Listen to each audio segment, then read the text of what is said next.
He looked me straight in the eyes and said, "You make too much for someone who just sits in front of a screen." The room was silent. 17 years of loyalty, gone in a minute. No warning, no handshake, just a smirk and a termination letter shoved across the desk. And the worst part? Everyone clapped. What's coming will hit deeper. Like, share, subscribe. You'll thank yourself later.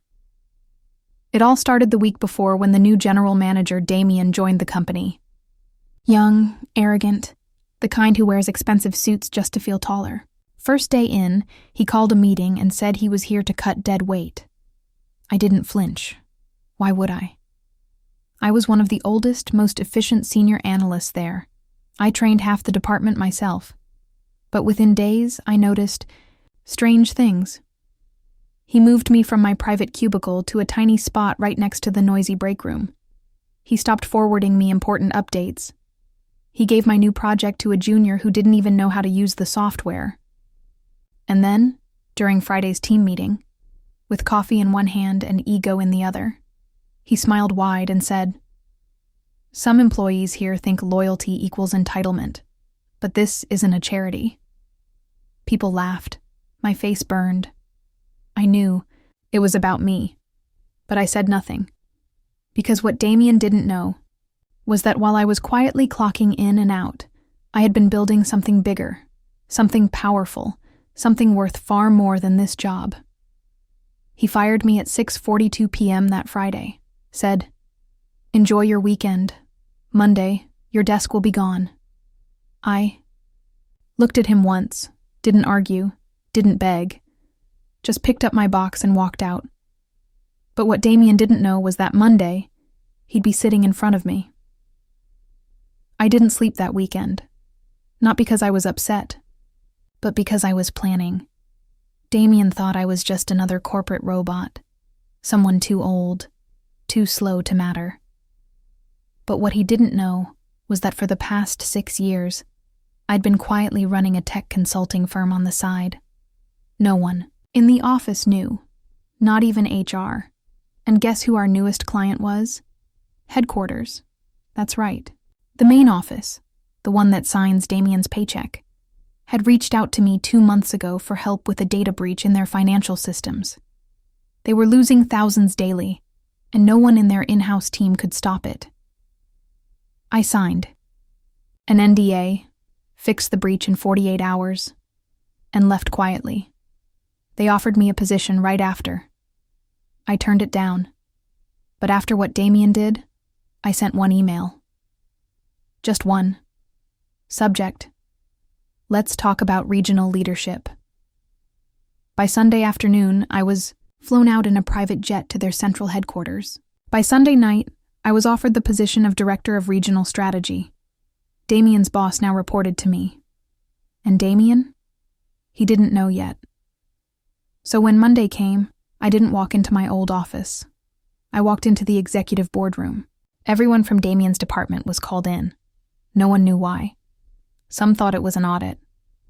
Others thought someone was getting fired. They were half right. Damien walked in late, adjusting his tie, sipping his overpriced coffee. He didn't even notice me sitting at the head of the table. Then he stopped. His smile dropped. "Why is he here?" he asked, voice sharp. The VP of Operations stood up and said, "That's your new director, effective immediately." The silence was delicious. Damien's hands started to shake. He tried to recover, even forced a laugh, saying, "There must be a mistake. He doesn't even manage people." I leaned forward and said, "You're right. I don't manage people. I manage empires." What happened next? No one was ready for. Damien's face turned pale. For a second, he looked like he might actually faint. The boardroom was dead silent, the kind of silence where you can hear the heartbeat in your ears. I didn't rush. I opened the file in front of me, turned to page 2, and calmly said, "Let's begin with performance reviews. Damien, yours is first," he laughed. nervously. Performance review? I've been here 2 weeks. I looked him dead in the eye. Exactly.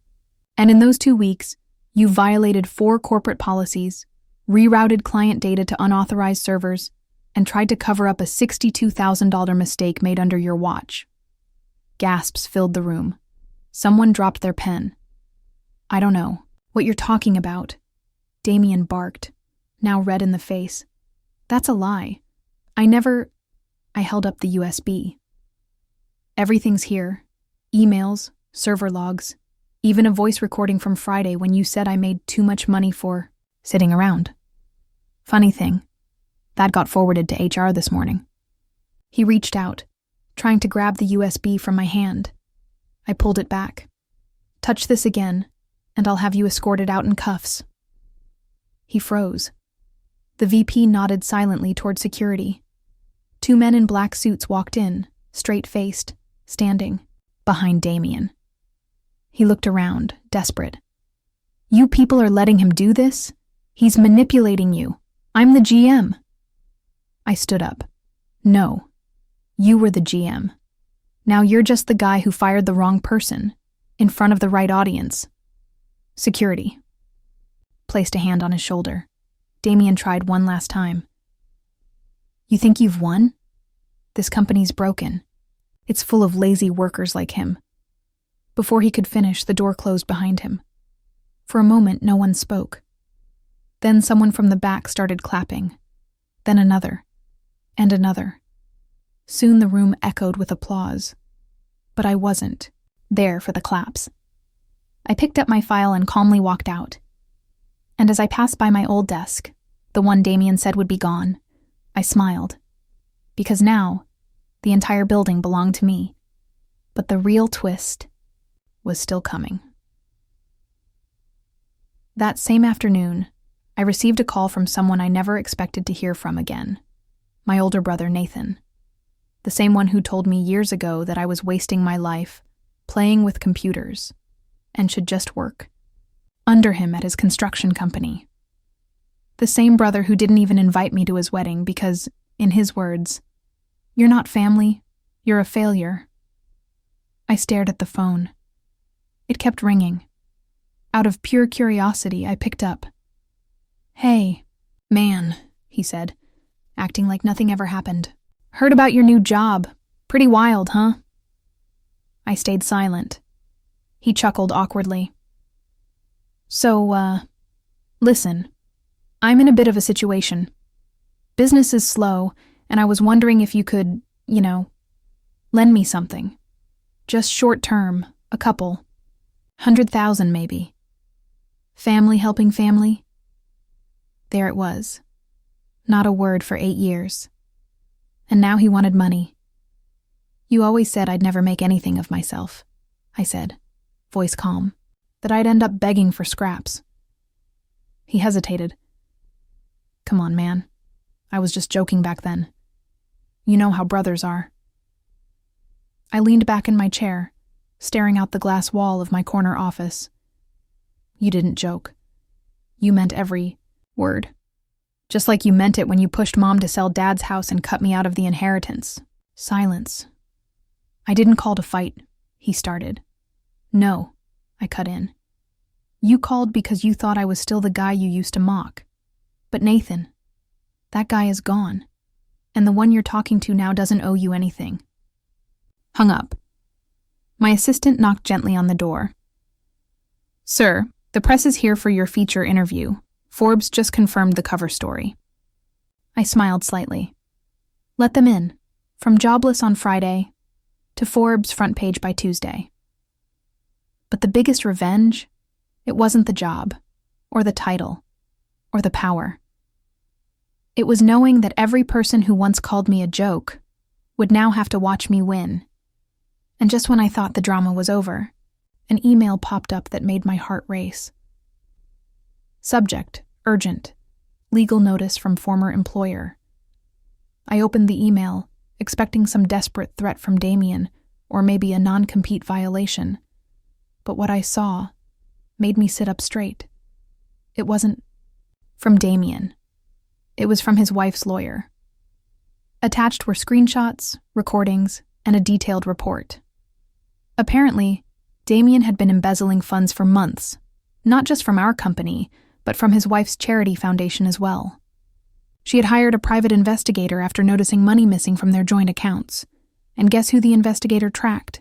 Damien's activity at his new job. The one where he thought no one would dare touch him. Turns out, the final nail in his coffin wasn't from me. It was from the one person he thought would never turn on him. Within hours, I forwarded the entire file to corporate legal. By Friday, Damien wasn't just unemployed, he was under criminal investigation. But that wasn't all. During my feature interview with Forbes, one of the editors asked casually, "Do you think you'll ever go back to your old role?" I smiled. "I'm not here to go back. I'm here to buy out every branch that ever doubted me. They thought I was replaceable, that firing me would be the end of my story. But I turned their betrayal into fuel, and now I own 48% of the company." Damien lost his job, his reputation, and his marriage.